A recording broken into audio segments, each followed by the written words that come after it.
Bonjour mes amis flammes jumelles, comment allez-vous? J'espère que vous allez très bien.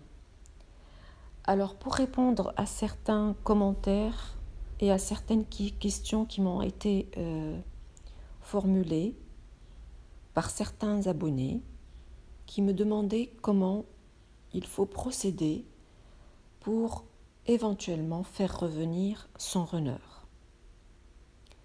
Eh bien, cette question, je la trouve pertinente parce qu'après une séparation, vous comprenez très bien que le parcours peut être difficile à la fois pour le runner et pour le chaser.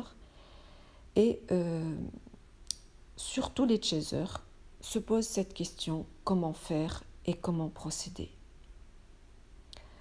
Alors, pour répondre à cette question, je dirais la première étape pour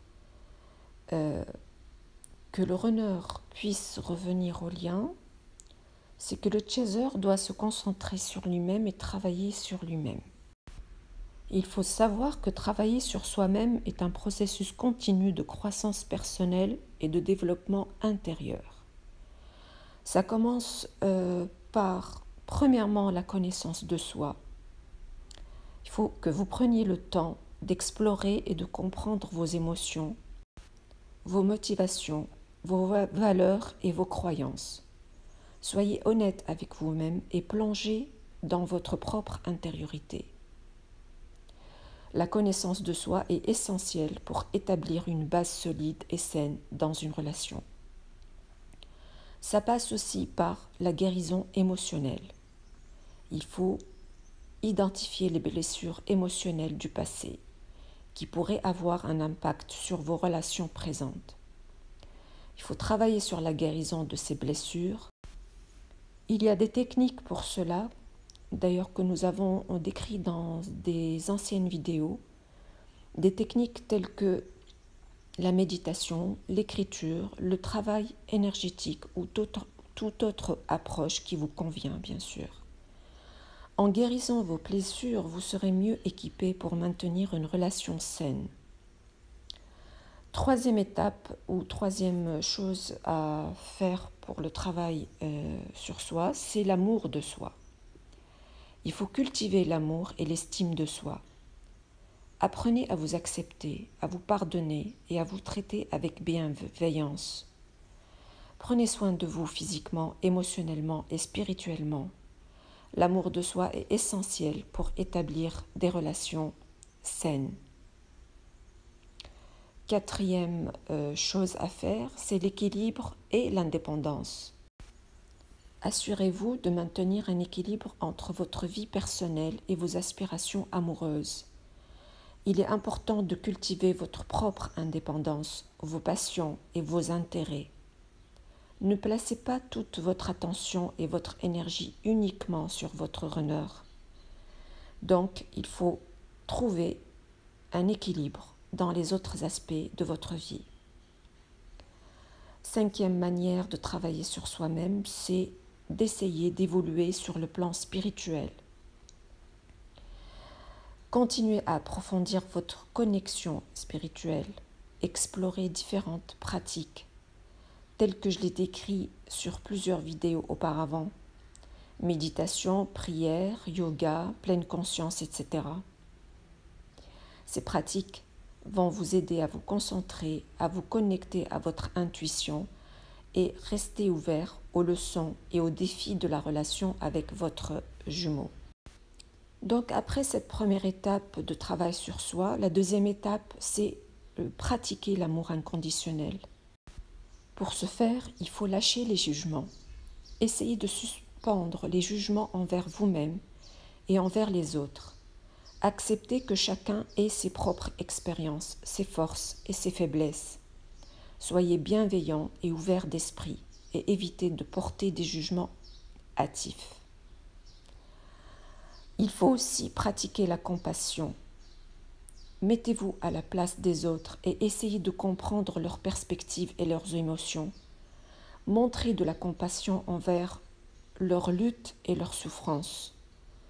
Soyez également compatissant envers vous-même lorsque vous faites face à des défis ou des erreurs. Cultiver le pardon est essentiel pour cultiver l'amour inconditionnel. Apprenez à pardonner les autres pour les blessures qu'ils ont pu vous infliger et pardonnez vous-même pour vos propres erreurs. Le pardon libère le poids émotionnel et permet d'entretenir des relations plus saines. Pratiquez aussi la gratitude. Ainsi, il faut apprécier les aspects positifs de votre vie et des personnes qui vous entourent. Exprimez régulièrement votre gratitude envers vous-même et envers les autres. Parce que la gratitude aide à cultiver un sentiment d'amour et de bienveillance envers tout ce qui vous entoure. Évitez les attentes conditionnelles. L'amour inconditionnel ne dépend pas des conditions spécifiques. Essayez de vous détacher des attentes rigides que vous pourrez avoir envers vous-même ou envers les autres. Apprenez à aimer et à accepter les personnes telles qu'elles sont, sans chercher à les changer ou à les juger en fonction de vos attentes. Pratiquez l'amour de soi, c'est-à-dire prenez soin de vous-même physiquement, émotionnellement et mentalement. Établissez des limites saines, honorez vos besoins et traitez-vous avec compassion, comme on vient de le dire. Plus vous cultivez l'amour de soi, plus il sera facile d'aimer les autres de manière inconditionnelle. Après ce deuxième volet qui est l'amour inconditionnel, le troisième volet, c'est d'essayer de visualiser et méditer pour vous connecter à votre flamme jumelle. Pour la visualisation, il y a quelques points que je pourrais vous communiquer pour réaliser cela. Alors choisissez un moment calme et propice à la détente. Asseyez-vous confortablement et fermez les yeux. Commencez par vous détendre en respirant profondément et en relâchant les tensions de votre corps. Visualisez-vous entouré d'une lumière douce et bienveillante. Ressentez cette lumière remplir votre être et vous envelopper d'amour. Maintenant, visualisez votre flamme jumelle. Imaginez-vous réunis, partageant une connexion profonde et aimante. Ressentez cet amour inconditionnel qui vous unit. Visualisez également votre relation avec votre runner évoluer de manière harmonieuse et épanouissante. Imaginez que vous vous soutenez mutuellement, que vous grandissez ensemble et partagez des moments de bonheur. Visualisez votre runner dans votre esprit et envoyez-lui des pensées d'amour et de bienveillance. Ressentez cet amour inconditionnel émanant de votre cœur. Ensuite, élargissez votre amour inconditionnel pour inclure tous les êtres vivants. Visualisez cet amour rayonner dans le monde entier, apportant paix, guérison et harmonie. Restez dans cet état méditatif aussi longtemps que vous le souhaitez, en cultivant et en renforçant l'amour inconditionnel envers vous-même, votre flamme jumelle et tous les êtres qui vous entourent. Quatrième volet à faire pour que votre runner revienne à la relation, c'est de pratiquer le lâcher-prise. Alors le lâcher-prise est un processus essentiel dans cette relation de flamme jumelle. Comment faire? Eh bien, il faut commencer par reconnaître ce qui est hors de votre contrôle. Prenez conscience des éléments de votre relation qui sont hors de votre contrôle. Acceptez que vous ne puissiez pas contrôler les choix, les actions ou les décisions de votre runner. Concentrez-vous plutôt sur ce que vous pouvez contrôler, qui est votre propre attitude, vos propres réactions et vos propres choix. Il faut avoir confiance et avoir la foi. Confiance en quoi? Confiance au processus. Et ayez foi en l'univers. Cela signifie que croire que les choses se dérouleront comme elles doivent se dérouler, même si cela diffère de vos attentes ou de votre calendrier.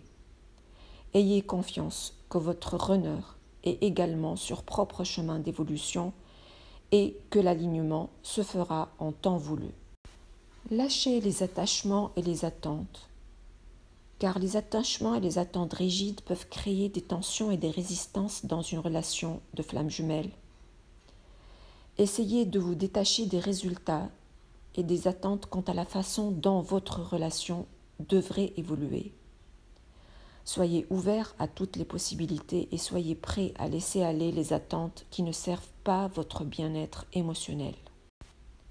Il faut essayer de pratiquer la pleine conscience, qui consiste à être dans l'instant présent, sans jugement ni attente. Pratiquez l'observation de vos pensées et vos émotions et de vos sensations sans vous y attacher. Lorsque vous vous surprenez à vous agripper à des pensées ou à des scénarios sur votre relation, revenez à l'instant présent et laissez ces pensées passer sans vous y accrocher. Il faut prendre soin de soi dans le lâcher-prise. Accordez-vous du temps pour vous ressourcer, vous pratiquer des activités qui vous apportent de la joie et pour prendre soin de votre bien-être physique, émotionnel et mental. Car cela va vous renforcer votre capacité à lâcher prise et à faire confiance à l'univers. Alors après ce 4e volet, il y a un 5e volet, c'est d'établir une communication claire, bien sûr si vous êtes en contact avec votre runner. Assurez-vous de communiquer clairement vos sentiments et vos intentions. Exprimez votre désir de réunification, mais aussi votre respect pour son propre cheminement. La communication ouverte et authentique peut contribuer à construire une base solide pour une relation épanouissante. Voici mes chers amis flammes jumelles, ce que j'avais à vous dire sur cette vidéo concernant le comment faire pour faire revenir son runner après une longue séparation. J'espère qu'elle vous a plu, qu'elle vous a aidé dans votre parcours. N'oubliez pas de liker cette vidéo et de vous abonner à ma chaîne si vous êtes nouveau. En attendant, je vais vous dire au revoir et à très bientôt dans une autre vidéo parlant d'un autre thème. Merci.